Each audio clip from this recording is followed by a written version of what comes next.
Vanmôre wil ek met u praat oor die tweede gedeelte van Walk Worthy of Your Call.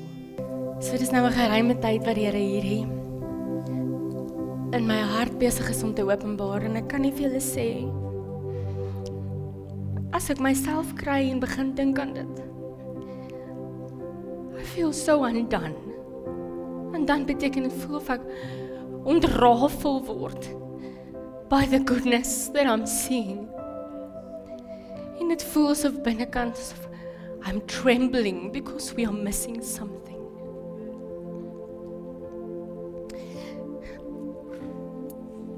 Hierdie boodskap is nie 'n boodskap vir hulle wat nie honger en dors nie. Say, blessed are those who hunger and thirst, for they will be filled. For they will be filled. So hier is nie 'n boodskap vir hulle wat nie honger en dors nie. Vir hulle wat nie honger en dors nie, sal hierdie wees, julle is too much. Okay. Ephesians 4 vers 1. Ephesians 4 verse 1. And it says, therefore I beg you to lead a life worthy of your calling, for you have been called by God. You have been called by God. Ephesians 4 verse 1. And we are called to be kings and priests. Amen. We are called to be kings and we are called to be priests. Ek gee vir u 3 skrifte en hierdie 3 skrifte vorm die fondasie van hierdie boodskap. Nommer 1 is Ephesians 4 verse 1 that we have been called to walk worthy of this calling upon our lives. And then the second one is 1 Corinthians 6 verse 19. 1 Corinthians 6 verse 19. En meeste van die skrif wat ek gebruik, lees ek vanuit die New Living Translation. En hy sê, don't you realize that your body is the temple of the Holy Spirit, who lives in you and was given to you by God? You do not belong to yourself. You do not belong to yourself. Then Hebrews 12 verse 28 to 29. Hebrews 12 verse 28 to 29 says, since we, wat ek en jy is, we are receiving a kingdom that is unshakable. Let us be thankful and please God by worshiping Him with holy fear and awe. With holy fear and awe.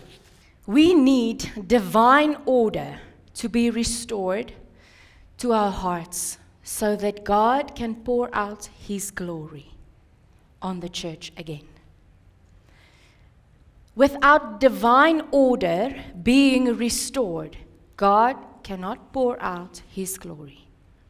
U weet van die woord dat die eindtydkerk, the glory of the latter will be greater than the former. Amen. Het jy dit gehoor? So God promised that the latter glory of the temple would be greater than the former glory. This was fulfilled, number 1, in Jesus, wat gesê het dat hy sal die tempel afbreek en na 3 dae dit oprig, which is Jesus. And then he said, and now you are the temple. Okay? Now you are the temple. Nou lees ek in Haggai 2 vers 9, the latter glory of this house will be greater than the former glory, says the Lord. So ons wag for the greater outpouring of the Spirit of God, the glory of God. Is dit waarvoor ons wag? Is jy seker? Daar is 3 blyplekke in die woord. 3 dwelling places in the word wat ons nog gaan kyk. Die eerste een is the tent or the tabernacle of Moses. The tent or the tabernacle of Moses. En hierdie lees ons in Exodus, Leviticus, Deuteronomium, is hierdie tent van Moses. And I say that God used Moses to bring the people out of bondage to the mountain of Sinai, to bring the people back into relationship with him. Om die mense terug te bring na God se hart. But at the mountain, when God's glory rested on the mountain, it exposed the thoughts and intentions of their hearts. And when the intentions of their hearts became exposed, they feared man and what man says more than they feared God, and they chose not to surrender, but they chose themselves. And then they made the glory of God into a man-made image that they could control and understand. Because what happened is they took what they had learned in Egypt, wat hulle geleer het in die wêreld, het hulle saamgebring, and because they were not willing to surrender at the word of God, het hulle besluit, ons gaan dit vat, and we are going to make God into this man-made image. Weet jy dat die kalf het hulle nie 'n afgod genoem nie, they called it Jehovah, the God that brought them out of Egypt. Because they made the glory of God into something that they could control.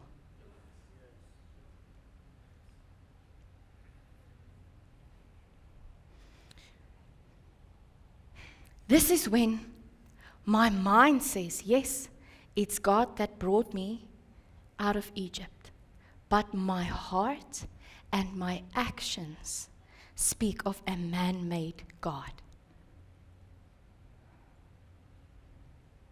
So my kop sê, ek is gered, and I know Jesus, maar my woorde en my aksies sê dat ek het dit wat God is, afgebring, en dit wat die wêreld vir my gegee het, die influence of the culture, het ek God gemaak, sodat ek dit kan verstaan.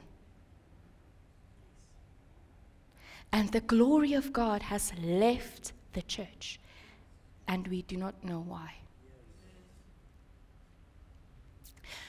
We hear of the blessings, but we do not walk in it. Because the blessings comes with the presence. Without the presence, there is no blessing.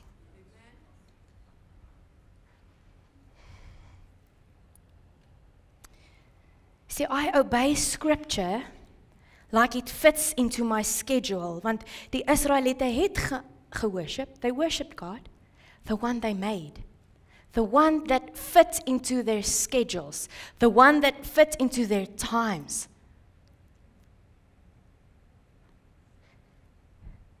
Because they did not obey the word of God.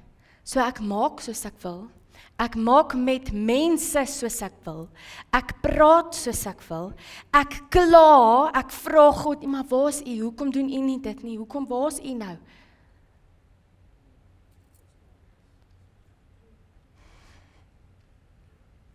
Ek neem besluite en as dit backfire, dan het ek die audacity om kwaad te wees vir God. Terwyl ek besluite gemaak het sonder om te gaan kyk wat sê God se woord daaroor. And then I have the audacity to be angry at God. Church, who have we become? Who have we become? Maar dan sê ek, ja, maar God ken my hart. Yes, but you don't know His. Because we justify our sins by saying, ja, maar God se genade maak ons toe. God's grace is an enablement for you to live holy.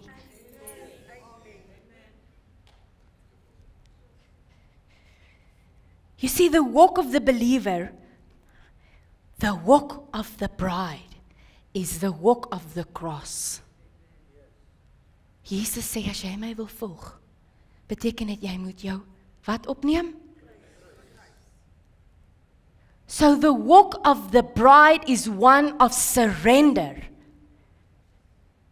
The walk of the bride is one that because the bride gives up her name, she gives up everything to take on the name of the bridegroom. Now say, if you are the bride, then it means you need to put down self.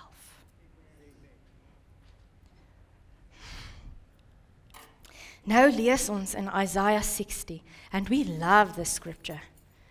We love reading Isaiah 60, as it says, "Arise and shine, for your light has come." Amen? Arise and shine, for your light has come. This prophecy is the face of Jesus shining through those who have made a dwelling for him. That's what that scripture means. The face of Jesus shining through his bride, the people who have said, we choose to make a dwelling for God. Well, let's take that. 2 Corinthians 4 verse 6. 2 Corinthians 4 verse 6 says, "For God, who said, let there be light in the darkness." Waarin leef ons in tye van? In tye van? Donkerte. Has made this light shine, waar? Waar? Shine in our hearts, so that we could know the glory of God that is seen in the face of Jesus.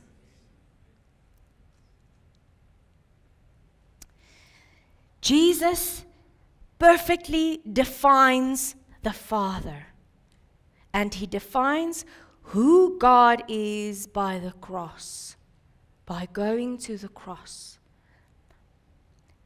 Heerlikheid beteken, daai word glory. In the Greek, it means the fullness of something, the full character of something. So when Jesus reveals the glory of the Father, it means that Jesus reveals the character, the nature. He reveals who God is. And he did that by going to the cross. And that should be the mark of the bride. People who go to the cross.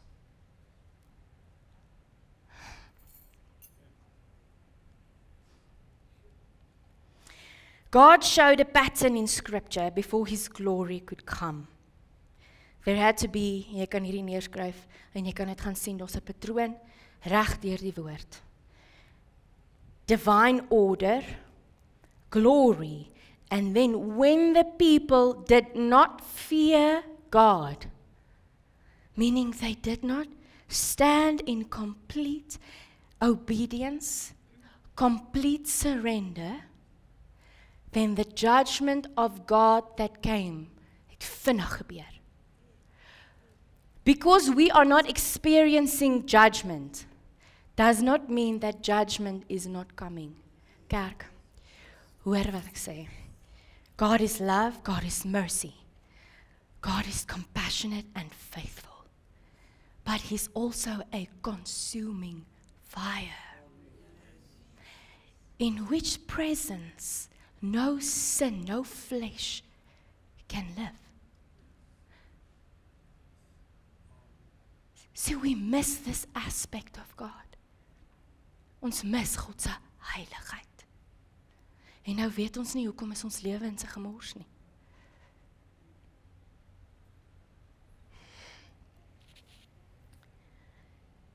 So the people chose not to fear God, but Moses said, I will choose to walk in fear. Because the covenant of God said that God would be among his people. He would be their God, and they would be his people. En Moses sê, ek sal kies to walk in the fear of God. Ek sal kies om myself neer te lê, to walk in the ways of God. Okay? So it was through the word and the spirit that divine order came. Hoor wat sê ek? It was through the word of God and the Holy Spirit that divine order came back. En as jy kyk in die kerk, dan is die emphasis terug op die woord and the Spirit. But it's only those whose ears are opened that would feel the nudge and hear God's voice saying, come back to my word. Come back to my word. Let my Holy Spirit show you who I am.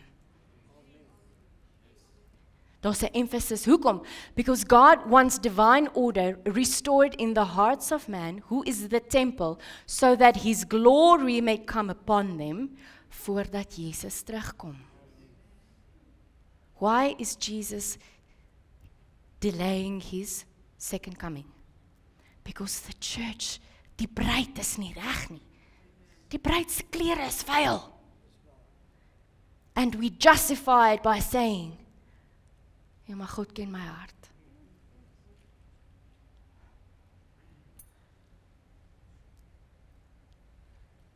Have we missed the nature of God in such a way dat ons dink dis okay om in sonde te leef en dan te sê, ja, maar God's grace would cover me, his blood covers me.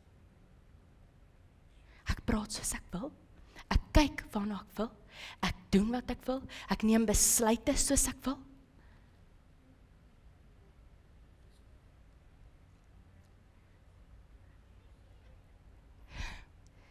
He says that in the end, that God would judge his people, his fire would come upon his people.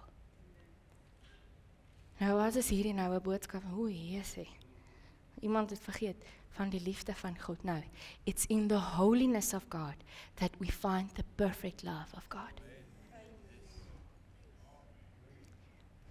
It's only in the holiness of God. Hoekom? Want toe die heerlikheid op die berg neerkom, toe maak God sy hart oop vir sy mense, and he revealed his love for them. Okay. Sien nog okay? Exodus 31, God filled them with the Spirit to build the temple according to the word that God had spoken to Moses. So in Exodus 31, we see the story where God poured out his Spirit upon the people. Bezalel is sy naam. God poured his Spirit upon them, giving them wisdom, understanding, and insight to build the temple according to the word that God had given to Moses. Because God wanted to bring order so that he could bring his glory. Okay, ek gaan nie wys. Exodus 40 vers 34. Exodus 40 verse 34 says, Then the cloud covered the tabernacle, and the glory of the Lord filled the temple, the tabernacle, the glory of the Lord. So first, divine order had to be restored through the word of God that was given to Moses and the Spirit of God that was poured out upon the people to prepare the temple. And when divine order had been restored through the word and the Spirit, the glory of God rested upon the tabernacle. Sien u? Okay. When the glory in that weightiness had come upon the tabernacle, judgment upon those who did not fear God was immediate and severe. The weightier the glory, the more imminent the judgment. Dit beteken, hoe swaarder die heerlikheid is, hoe vinniger is judgment. So when we do not experience the glory of God, it is his mercy that is pulling us closer into his heart so that we may rearrange our hearts, get it in order by the word and the Spirit, so that his glory may come upon us and we not die.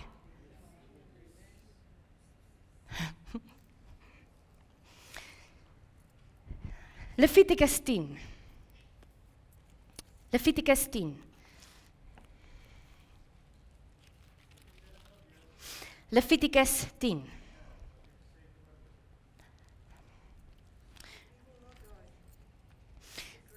We need to have divine order restored to our hearts through the Word of God and the Spirit of God, so that our hearts are prepared, a temple, for the glory of God to come.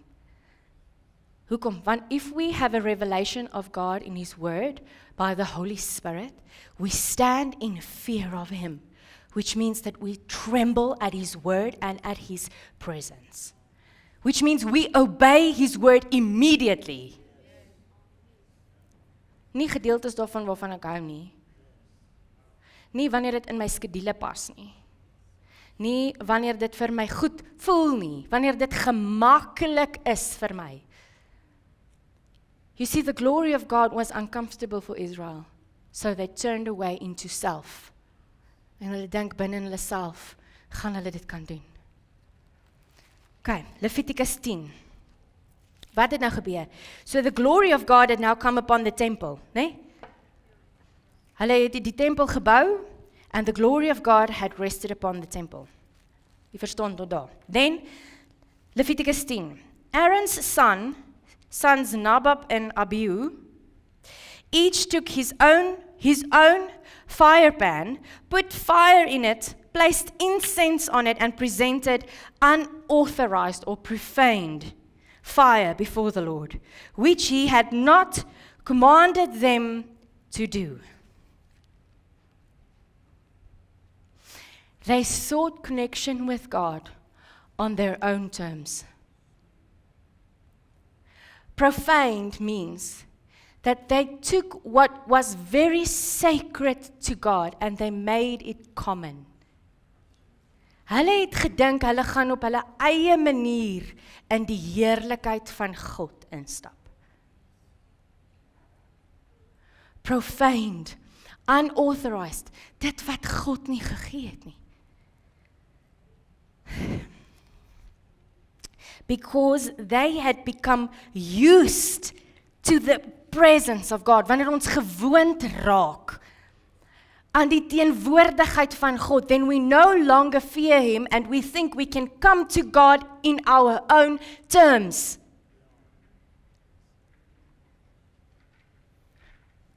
En wat gebeur? The fire came from the Lord and consumed them, and they died before the Lord.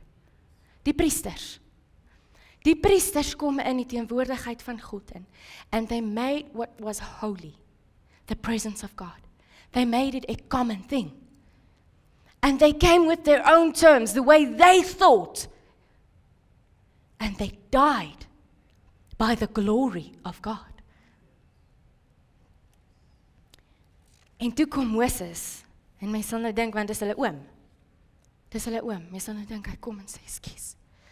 Moses said to Aaron, "This is what the Lord has spoken.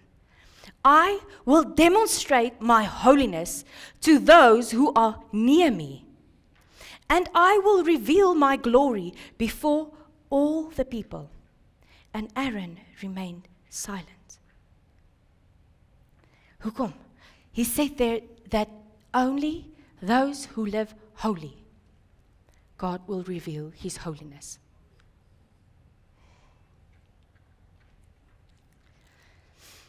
God is coming for a pure bride.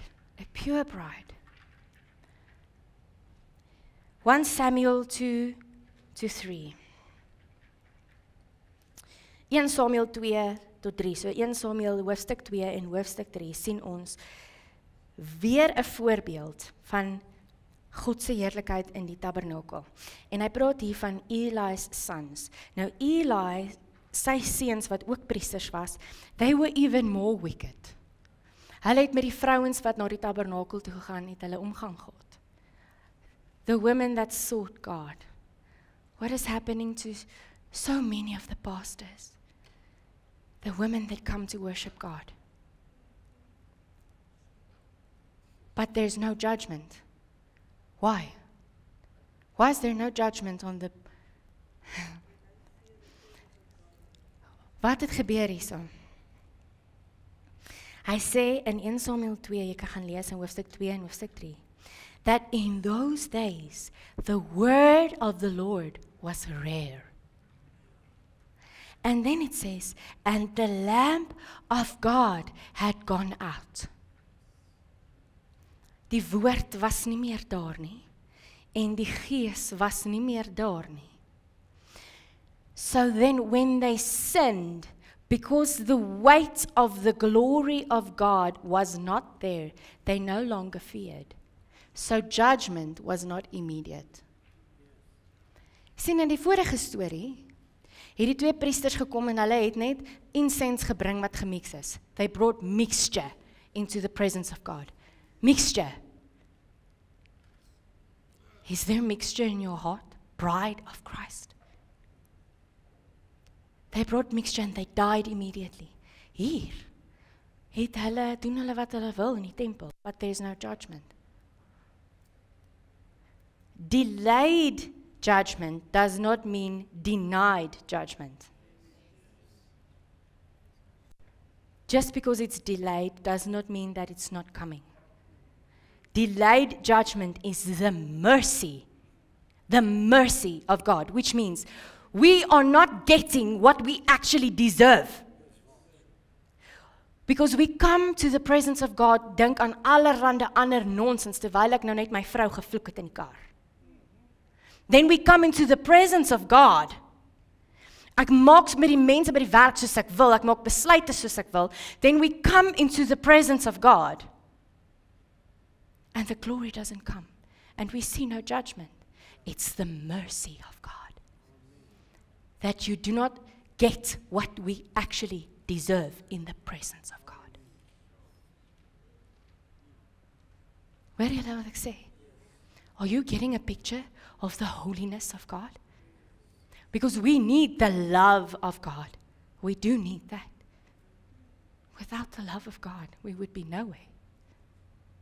We would be lost. Because it's His love that drove Him to the cross. But now, it's His holiness that allows us to follow Him to the cross. Then, the second temple. So first it was Moses' temple. Now we get to the temple of David or Solomon. In 2 Samuel 6, we see that David and his men went to get the ark. Want wat gebeur het is die Filistyne het die ark gevat. En toe die ark by hulle is, toe val hulle afgode op hulle gesigte. En hulle sê toe, we don't want the glory of God. En hulle stuur die ark weg op 'n geboude, dra 'n cart. They sent the ark away on a cart. So now we see that in 2 Samuel 6, you can go and read that story. They wanted to bring back the glory of God to Jerusalem. They wanted the presence of God back in Jerusalem. In vers 3 sê dit, and they set up a cart like the Philistines had done when they sent the ark back. Hier kom Dawid en sy mense en hulle wil die ark gaan haal in the same way that those who do not know God try to carry His presence. But it was not the way that God had given them in His word. They tried to carry the glory of God in the way that the world had carried the glory.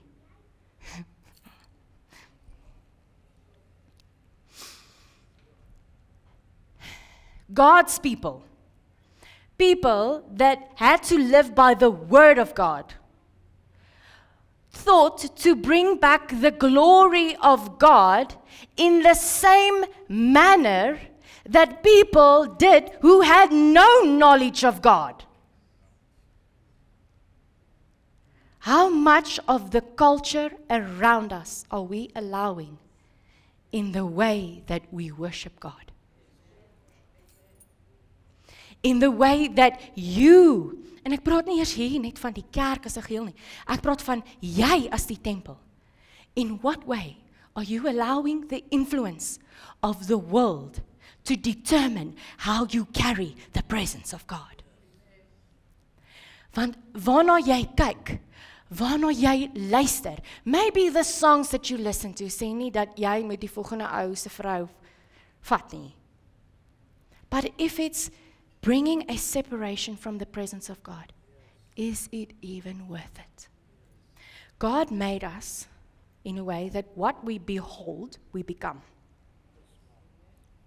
Amen? Dit wat ons gedurig voor ons oë hou, is wat ons word. Okay, so nou kom die wêreld, en hulle gee vir ons series, waar dit man en vrou is, maar hierdie vrou het eintlik het haar skoolsweetheart nou skielik in die storie gekom, en dan besef sy het eintlik nog haar hart verloor op hom, want hy is nou haar eerste liefde. En dan is ons almal so, sien, plaas hy net terug aan hom toe, hy is in elk geval die beter een. Plaas hy net daai ou los, want hy worry nie oor hom nie, plaas hy net terug aan daai. Church, we are allowing the world to mix us inside so that we cannot carry the glory of God. Hoor julle wat ek sê? So dit waar ons luister, dit waar ons kyk, dit wat ons praat. Want die wêreld het nou gefokus, die hele ding draai na self. The better you know yourself, the better you can do, the more successful you are. The better you know yourself. Honey? But the way that Jesus taught was to surrender yourself. Death to self. Death to self. Okay.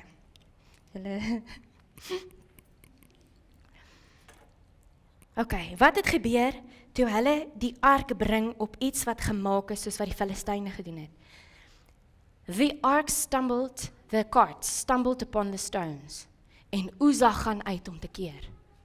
He reached out in his own strength, and he died in the presence of God.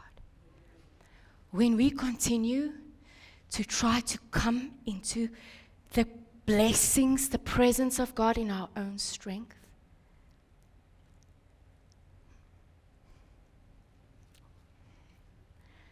it robs us of all our strength. Kom ons konstant moeg is, because we're doing it in our own strength.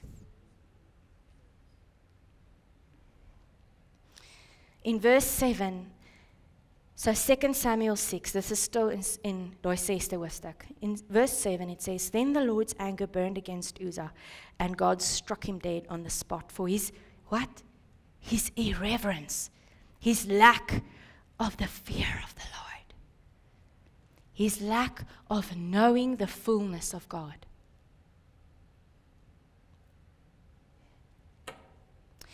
Because they did not seek the counsel of God. Hoekom? Want in Deuteronomium 17, vers 18 tot 19, it says that a king, wie is ons nou weer?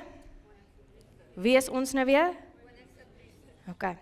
A king had to read the word of God every day. The moment they anointed a king, hulle het vir hom 'n gedeelte gegee van die skrif, wat hy moes oorskryf, sodat hy dit elke dag kon lees. A king had to get into the word of God every day. So if you aren't reigning over sin in your life, if you aren't reigning over the struggle in finances, over sicknesses, if you aren't reigning over those things, it's because as a king, you are not in your position, because you're not getting into the counsel of God every day.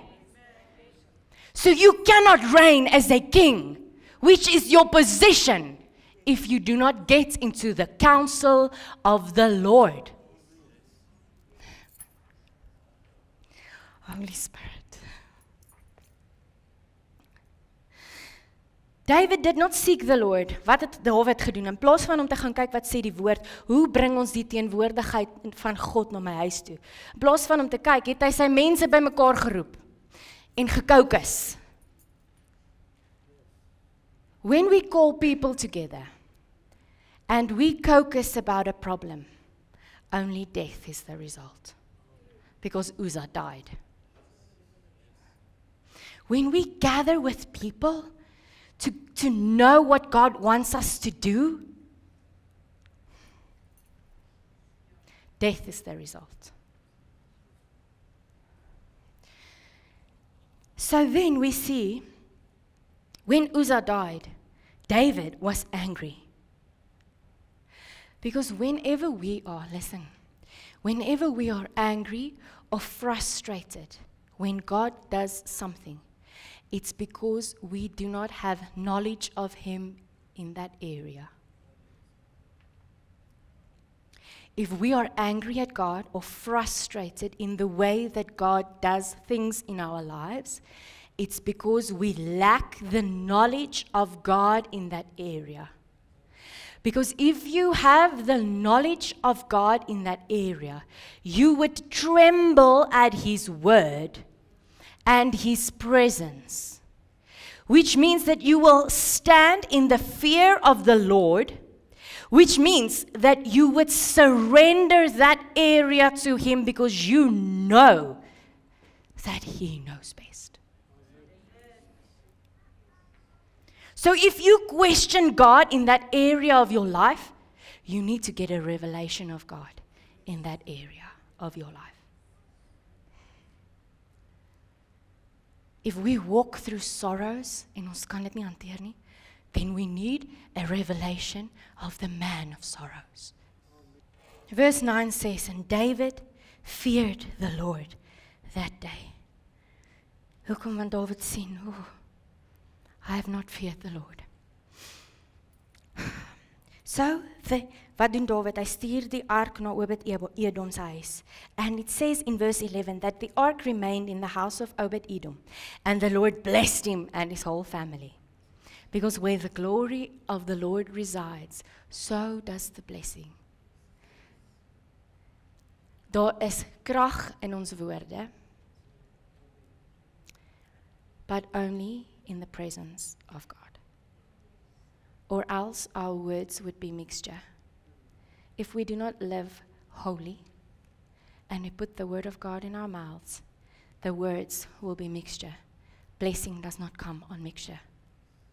Because the intentions of our hearts is for the blessings and not the blesser. Wat beteken ons gaan declare tot ons blauw word in ons gesigte. Nothing will happen. And then we question God. When it says that we need to come near to God in holiness and allow the intentions of my heart. Worship the Lord in spirit and in truth. Daai woord truth beteken it's the basic level of truth. Wat beteken dis die binnekant, the insides of my heart, die intentions, die motiewe van my hart. So I need to worship God with the purity in my heart. Kerk. So what happened? In 1 Chronicles 15 verse 1, David must have gone back into the Word of God because then he started to prepare a place. Sien voor dit het hy net gegaan om die ark te gaan haal. En hy het sy mense bymekaar geroep en gesê, hoe gaan ons hierdie ding doen? Die wêreld het min of meer hierdie, okay, shop, ons doen dit so. And then he feared God. Because of the results, the judgment that came, he feared God, he trembled. En wat gebeur? Hy gaan terug and he goes to the Word of God and he begins to prepare a place for the tabernacle, the ark of God, the glory of God, the presence of God. He prepares a place. And then we read how David gave them instructions based on the Word of God. Hoekom? Want hulle moes die ark, die leviete moes die ark dra op pale, nie op 'n geboude ding nie. So he had to go back to the Word of God en kyk, wat het God gesê oor my finansies? Hoe moet ek my finansies hanteer? Wat het God gesê van wat moet aangaan in my gedagtewêreld? Wat het God gesê oor liefde, oor complaining? The fear of the Lord is people who do not complain. Moses was in dieselfde plek as die Israeliete. Hy was ook honger, hy was ook dors, hy het ook warm gekry. He never complained. Terwyl die Israeliete constantly complained about everything. Moses never once complained because he stood in the fear of God. Hoor jy vanmôre?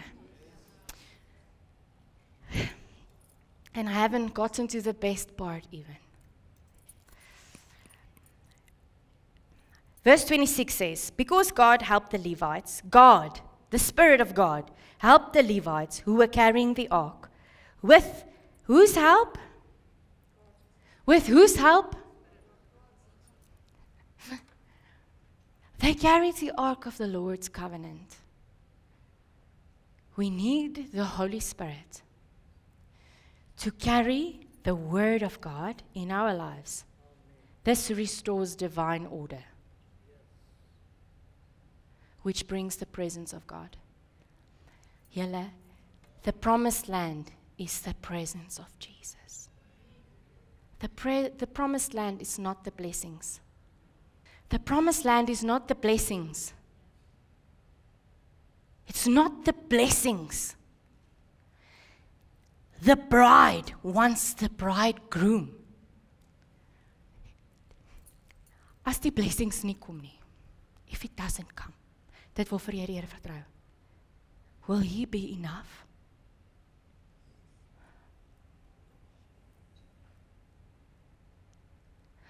As die goed in jou lewe nie verander nie, if nothing changes, will He be enough?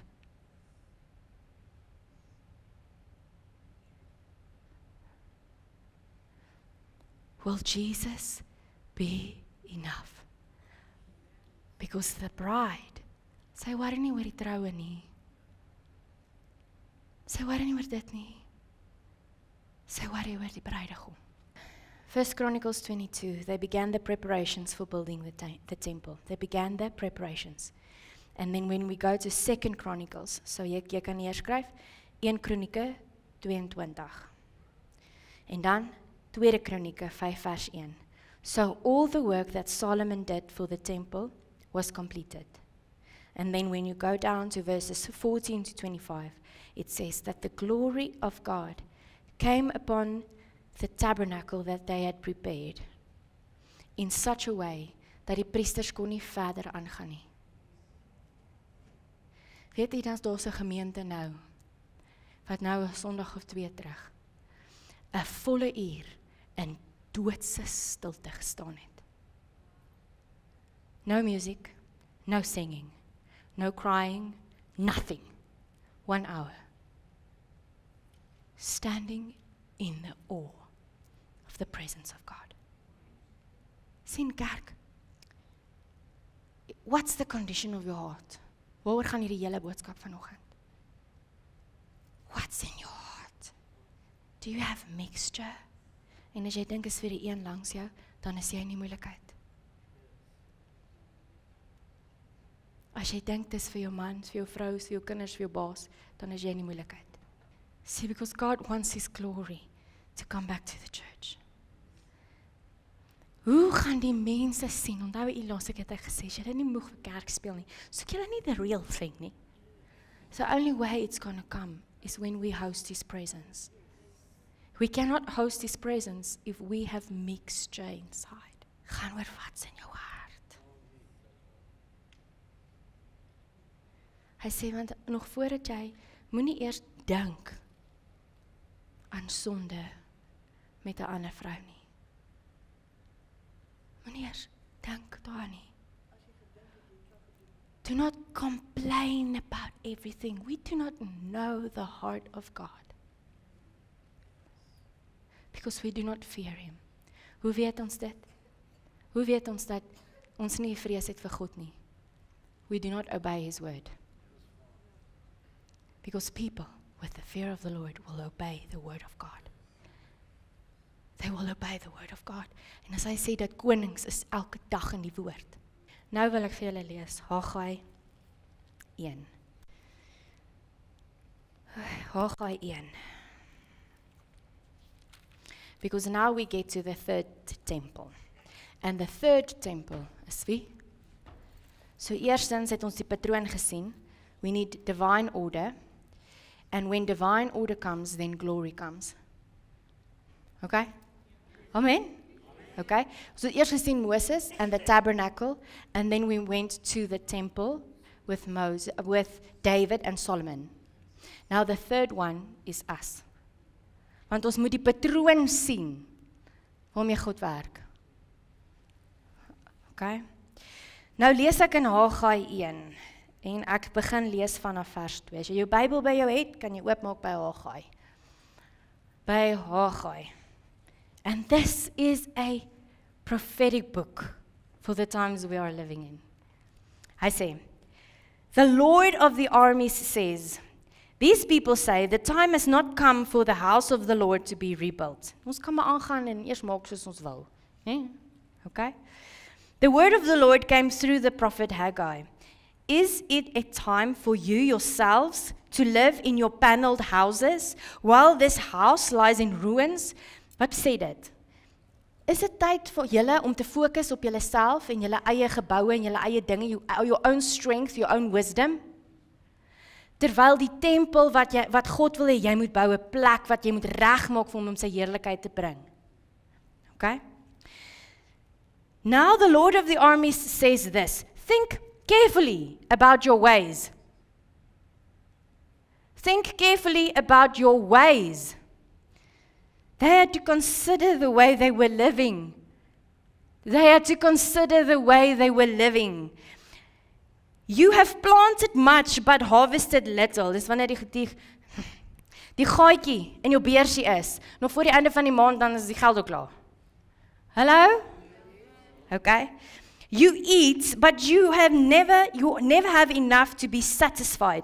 Dit voel asof niks daai vervulling bring nie. Daar's 'n soeke na alles, want niks bring vervulling nie. Okay? You drink, but you never have enough to be happy. There's no more joy. Because depression now rules. And anxiety. You put on clothes, but never have enough to get warm. The wage earner puts his wages into a bag with a hole in it.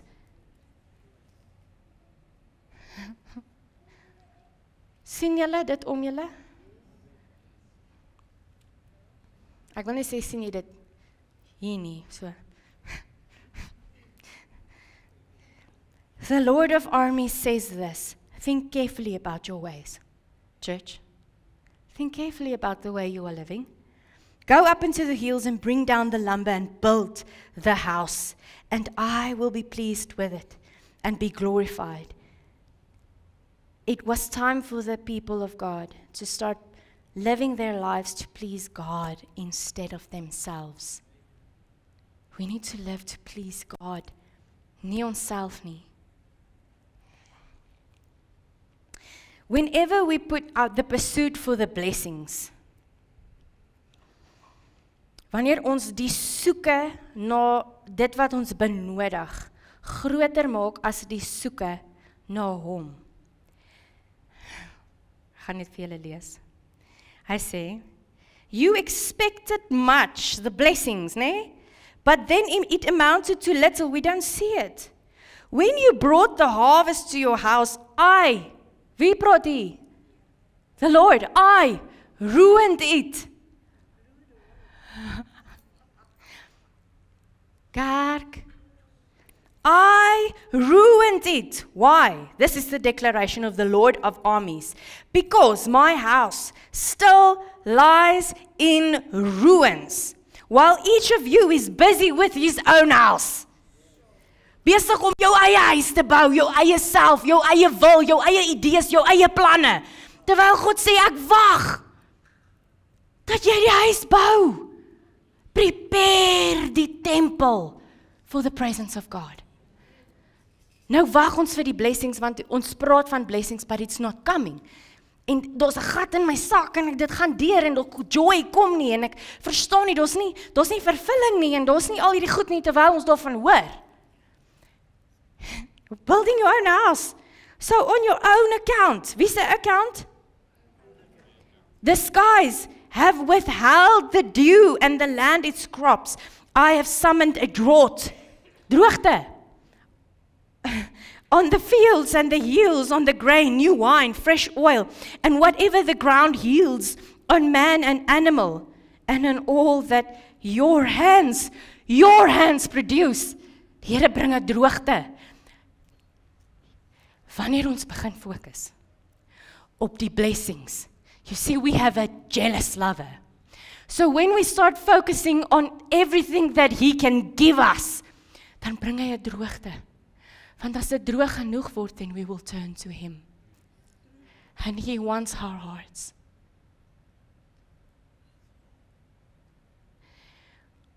Maar nou is ons gefokus op self. My eie planne, my eie drome, my eie idees. Sien, hierdie boodskap, it doesn't sit well.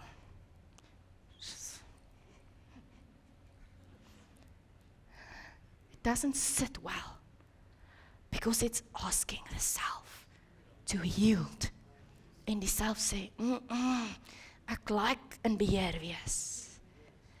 Church, and I promise you, hier is nie 'n woord that I'm giving you that the Lord is not speaking to my own heart. Sien, want wat die verantwoordelikheid is van hierdie, is wanneer ons besluit het, I will give this to the people, then the Lord holds me accountable to what I have fed you.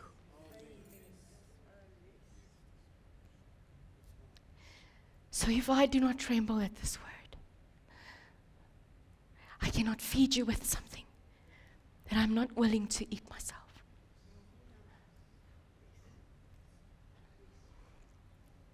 Sê maar die kerk moet weer kom by 'n plek wat we want him. Not the blessings. Just him. Just him. En wanneer ons bereid kan word om te sê, Heer, ek sit my eie planne, my eie drome, my besigheidsplanne, my alles wat is ek bereid om neer te sit.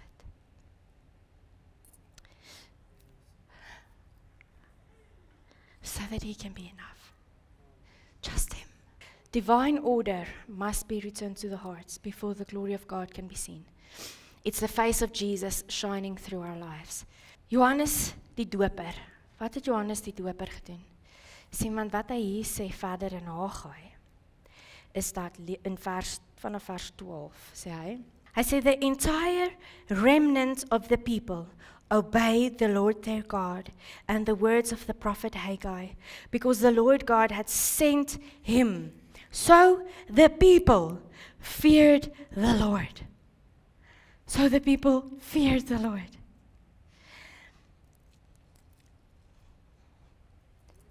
Johannes die doper gaan eerste. And the message of John the Baptist prepared the hearts, prepared the temple for Jesus. What's the message that John the Baptist preached? Repentance.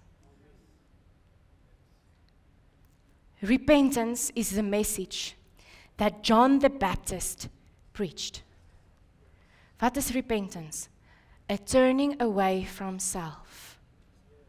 Because when the people had turned away from self, they were able to receive the fullness of Jesus. If we do not turn away from self, we cannot receive the fullness of Jesus.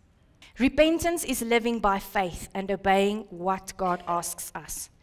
It's surrender, it's laying down self. Jesus is the kingdom. His presence is the promised land. His presence is the promised land. Hoekom? Hy sê, repent. Repent, for the kingdom of God has come. Draai weg van self, want Jesus het gekom. Jesus die beloofde land. Vir ons kerk, Jesus is die beloofde land. Sien, ek dink ons het ons fokus gesit op die goeders in die beloofde land. Die druiwe, die melk, die heuning.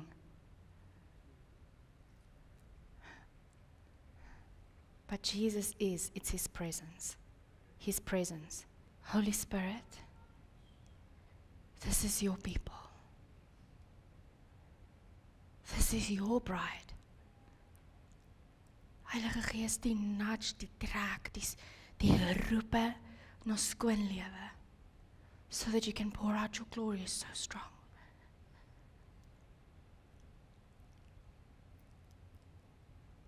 Holy Spirit, teach us your ways. Teach us your way.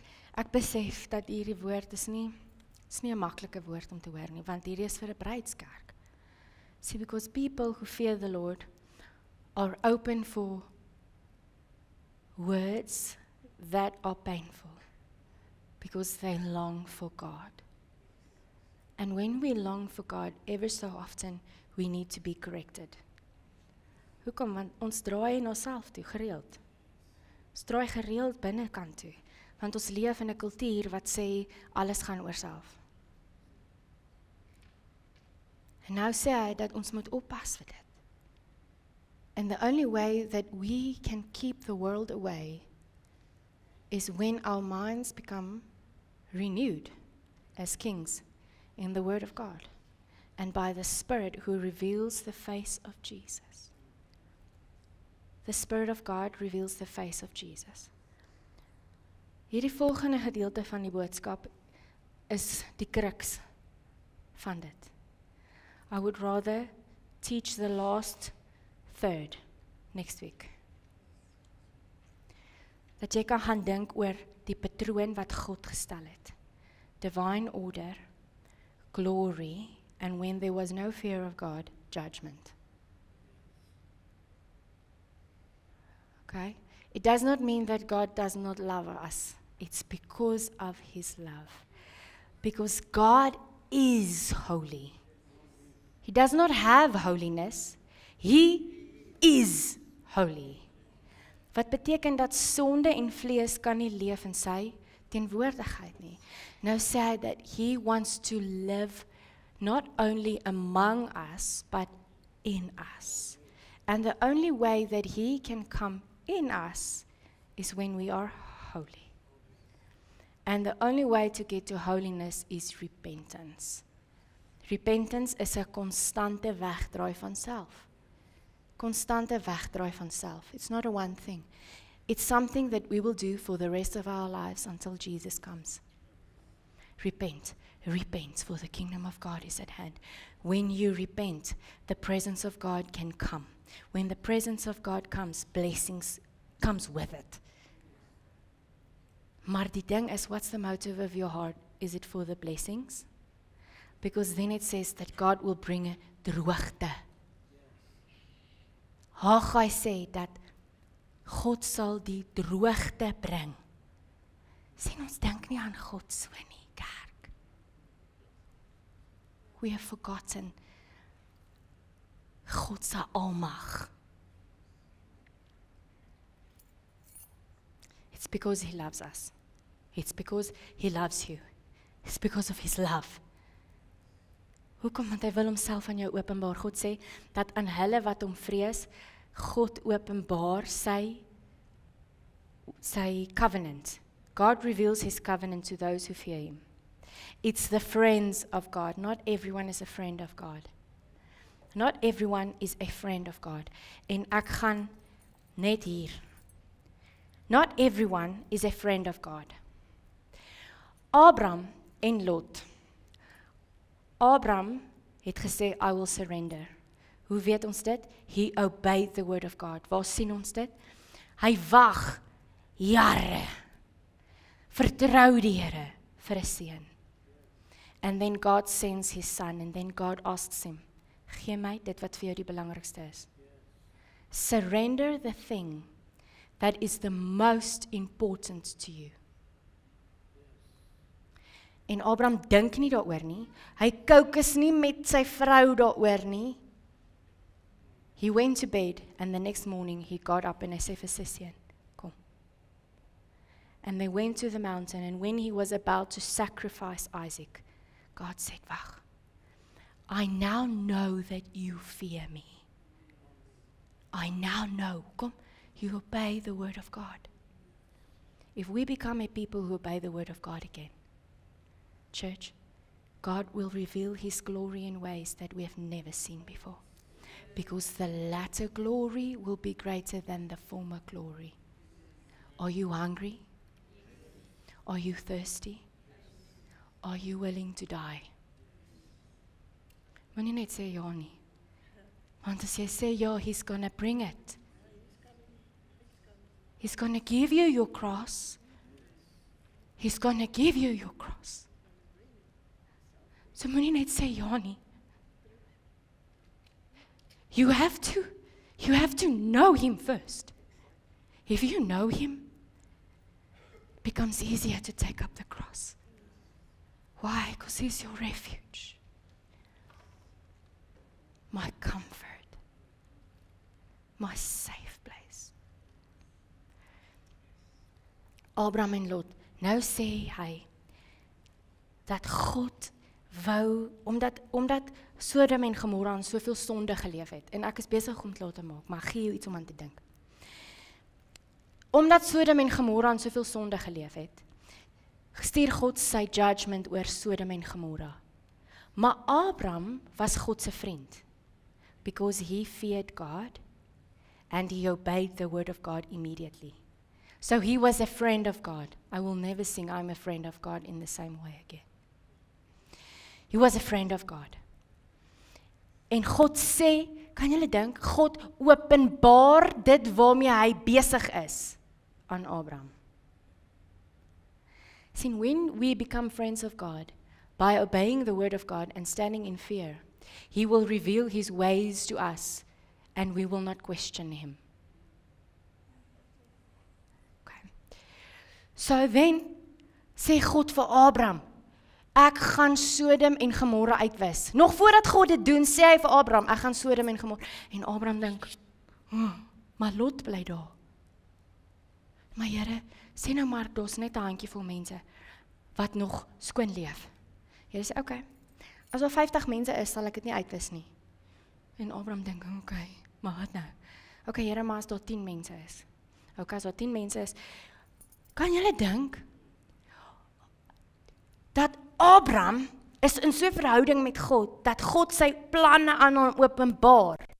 En Abraham sê, maar Here, wat van so? Okay. Die woord sê, dat Lot was 'n regverdig, hy was 'n believer. Lot was 'n believer. Okay? He was living in a sinful culture, but he was a believer. Maar Lot het nie 'n idee gehad dat God se judgment was op pad nie.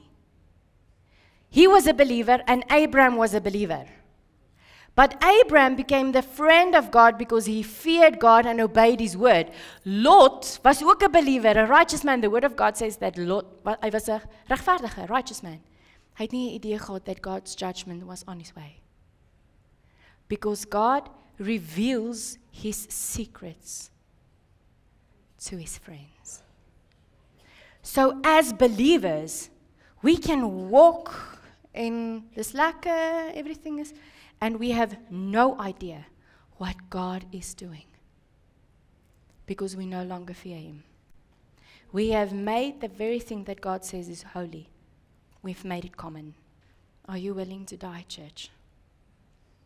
Are you willing to die? It's in the death that the fulfilling comes. It's when we die when we find life. It's when we die where we find true life. And it's nie 'n once-off ding nie, it's something that jy gaan dit moet kies elke dag. Staan saam met my. Ek sal volgende week begin by hierdie. Hy sê, that met Pentecost, remember they had to restore divine order, and I will tell you next week how they restored divine order to their hearts. Maar hoe was het moontlik dat 120 mense came with one purpose and one mind? Hoe gebeur dit? Kyk gou die hoeveelheid mense om julle. Almal van ons dink nie dieselfde ding nou nie, en ons het nie dieselfde goed in ons harte nie. But he said that 120 people came with one mind or one purpose. That's only possible if 120 of them died to self. Because they came with no agenda. Geen vooruitbeplanning nie. Niks vooraf gesê, dis hoe dit moet werk, dis wat ons verwag, dis wat gaan gebeur, dis wat moet gebeur, niks. 120 people surrendered their life to Jesus. And then, like a mighty rushing wind, the Spirit of God came, and flames of fire rested upon each of them. And in one day, the church grew by thousands. It's the presence of God. It's everything. The presence of God is everything. It's everything, church. Jesus is everything. Nou dink, as ons moet, if we would stand and we have nothing, sê jy word gestroop van alles. Nie dat dit in die plan is van God nie, hoor wat ek probeer sê, ek probeer, laat ons die motiewe van ons harte ondersoek. Search your heart, because only those with a pure heart and clean hands can ascend to the hill of God, where His holiness rests. Okay, so waaroor gaan hierdie vraag? Soek jou hart. Do you have mixture? Soek jou hart. So if we would be stripped of everything, would He be enough? En moet nie antwoord nie, dink daaroor. Sê jou besigheid oornag verloor. Church, this is not the plan of God. He said that He has plans to bless us, to prosper us. It's still true. It's still true. Gaan oor die motief van die hart. If you would lose it overnight, would He be enough? En ek vra myself hierdie vraag. Ek vra myself hierdie vraag. Is He enough? Is He enough? Hemelse Vader, dankie vir U. Dankie vir U woord. It is rich and beautiful and absolute life. Holy Spirit, would you please come and baptize us in the fear of the Lord? Would you baptize us in the fear of the Lord that we may stand in awe of You again, so that Your glory may come upon us? Holy Spirit, would you please teach us Your ways? We turn away from self. We turn away from self. Heilige Gees, we are so dependent upon You. Please teach us Your ways. Ek bid dat U saam met elkeen sal gaan en dat U met ons harte sal praat.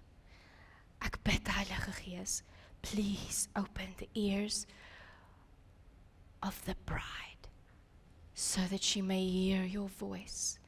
Please open her eyes so that she may see Your face.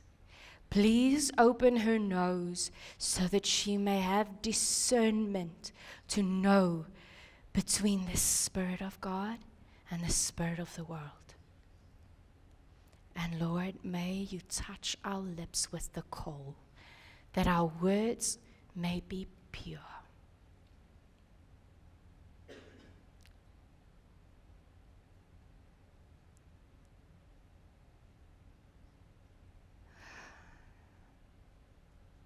We give You all the glory. We give You all the honor.